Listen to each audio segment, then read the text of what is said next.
Good evening. This is Officer Candidate LeBlanc, and I want to share some information on the engagement that I was assigned by Officer Candidate Sloan.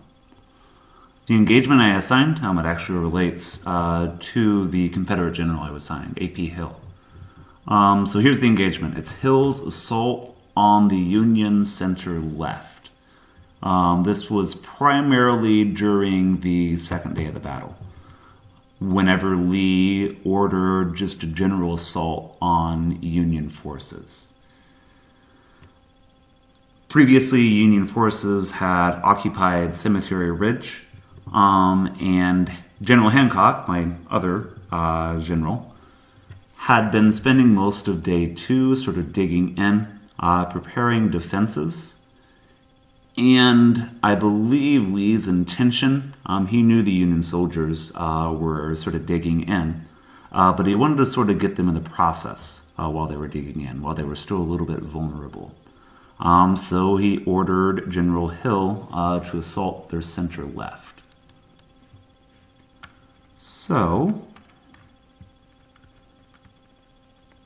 the assault itself was primarily led by Major General Anderson, and it happened at approximately 1800 hours.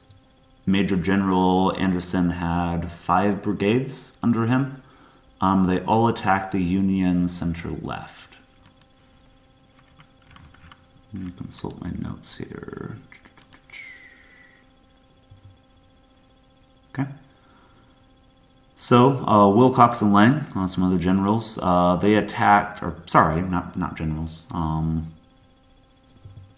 colonels, they were brigade commanders. They attacked Humphrey's line, and that prevented the Union 3rd Corps from maintaining their position, and eventually led to a collapse. One thing to keep in mind about this assault, General Meade has recently sent the 12th Corps to counter Longstreet's assault on the Union left flank.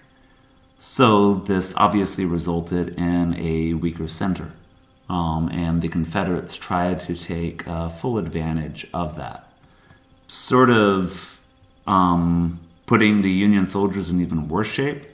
There was a lack of infantry because 12th Corps had been sort of transferred to the Union left flank.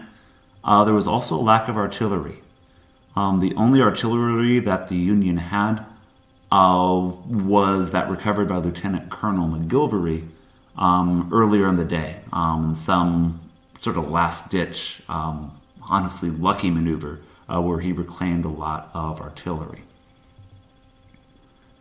So, but things weren't completely hunky-dory for the Confederate forces, because a few of them were disorganized, because they had recently marched from Seminary Ridge, which was sort of one of the main positions of the Confederate Army.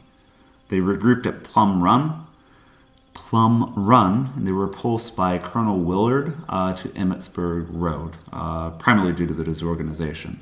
They weren't able to sort of gather the mass that they needed to sort of repulse the Union assault. And I mentioned whenever I talked about General Hancock, one of his claims to fame, or infamy, I suppose that's how you look at it, during the second day of the battle, was the heroic bayonet charge of 1st Minnesota. 1st Minnesota, they suffered 82% casualties during this bayonet charge. But the mission was a success. The Confederate forces were checked with this bayonet charge, and the Union was better able to reinforce Cemetery Ridge. So, the Confederates under Ambrose Wright, his brigade, they actually had a pretty successful offensive. They reached the crest of Cemetery Ridge after successfully attacking the Union line. But unfortunately, they weren't able to, I guess fortunately, if you look at the Confederates as the bad guys, right?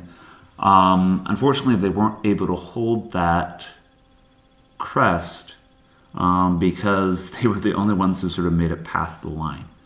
So their sort of lines of communication, right? Their lines of supply, just their lines of men were cut off. So they just sort of withered away.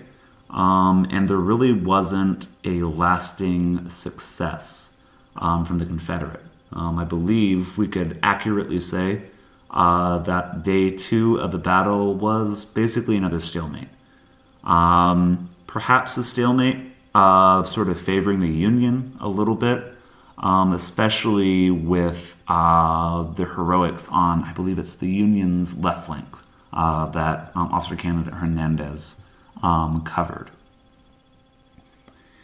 And of course, the general, Major General Anderson, who was the one who led the Confederates, he was not very active in this assault at all. He sort of stayed behind the lines in relative safety and didn't really lead from the front.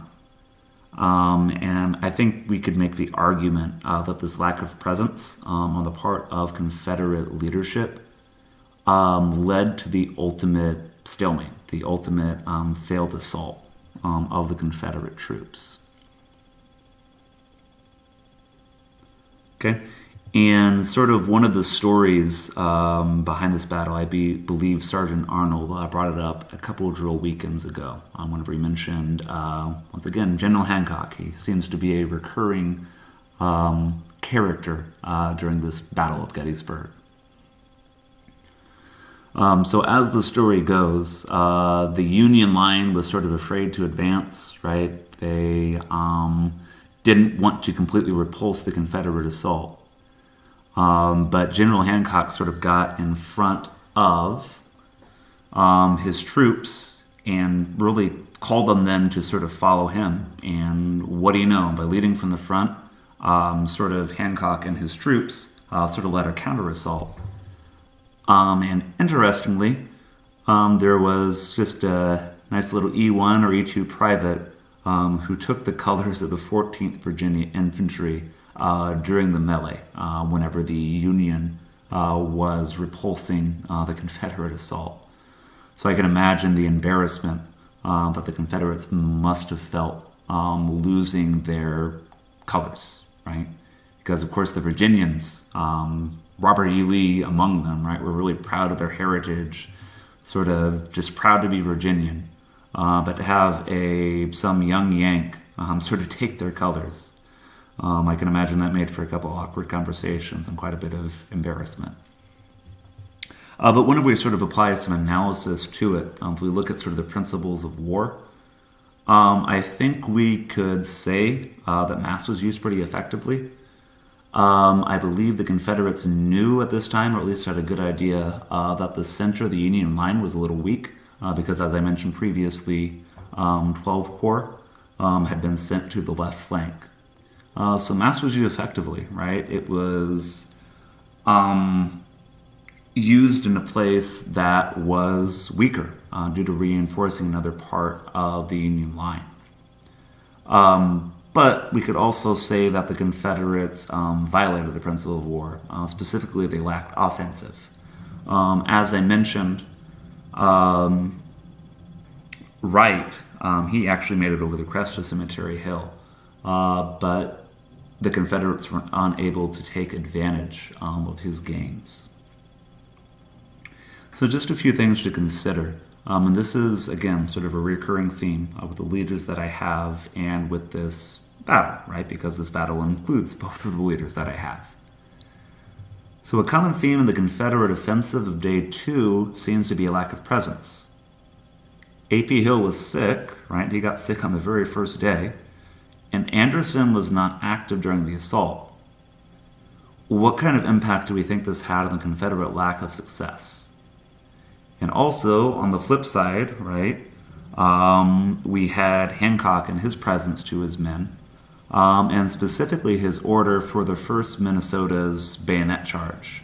If the 1st Minnesota had not checked the Confederacy, Do we think they would have been successful? Right? Because that's the thing about war. That's the thing about battles. There's lots of what-if scenarios. So without the heroics of the 1st Minnesota, how differently do we think this battle, this little engagement, could have gone?